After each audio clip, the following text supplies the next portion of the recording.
Hello, Professor Peter. My name is Rebecca Hidalgo, and my research question is: are students who are cyberbullied in high school much likely to commit suicide than students who are not? The following is a brief introduction based on cyberbullying. Cyberbullying is a form of bullying that takes place using electronic technology such as cell phones, computers, and tablets, as well as communication tools including social media sites, for example, Facebook, Twitter, Instagram, text messages, chat, and website. It is a form of teen violence that can harm a person for the rest of their life. Cyberbullying has become a serious problem among teens. Kids get bullied often in person, but cyberbullying is different because it's mean text messages or emails, rumors sent by email, posted on social network sites. Sometimes those emails, text messages, or postings on social networking include embarrassing pictures, videos, websites, or fake profiles. Kids that are cyberbullied have a much harder time stepping away from the bullying because it can happen at any time and anywhere and nonstop. It can happen day or night. The messages and emails can be posted and distributed quickly to strangers, friends, and family members. The worst part about cyberbullying is trying to delete those inappropriate images or harassing messages, and it's extremely difficult after they've been sent or posted. What's even worse is that because of cyberbullying, there's been an increasing amount in suicide. My units of analysis would be high school students.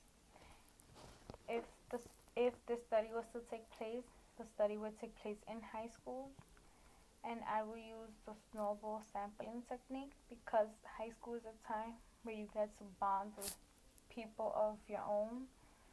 Um, you you you get to know more people, and if I was to get two or three students who have been cyberbullied and had the thought to commit suicide, that could lead me to more students who have been cyberbullied.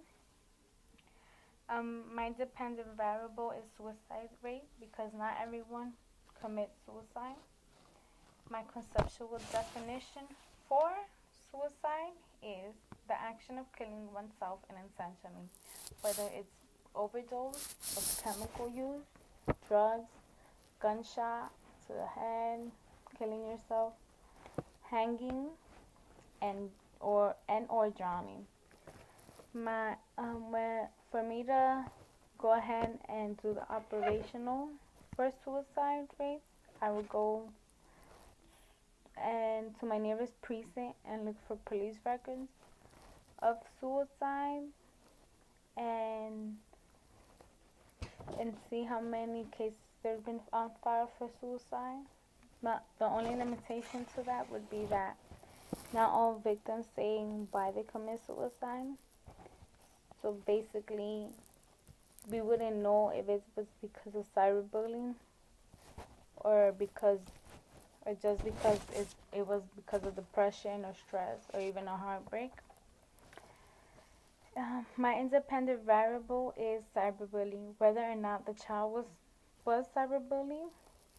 Um, my conceptual definition for cyberbullying is the use of cell phones, instant messaging, email, chat rooms, or social networking to harass, threaten, or intimidate someone.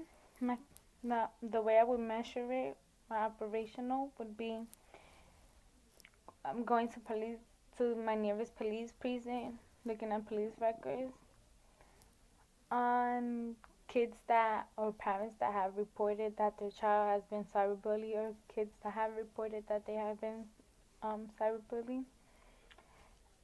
I will also survey students in high school, but the limitations to both of them is that for the police records, not all victims report cyberbullying, so we wouldn't know because of the simple fact that some students are afraid to report.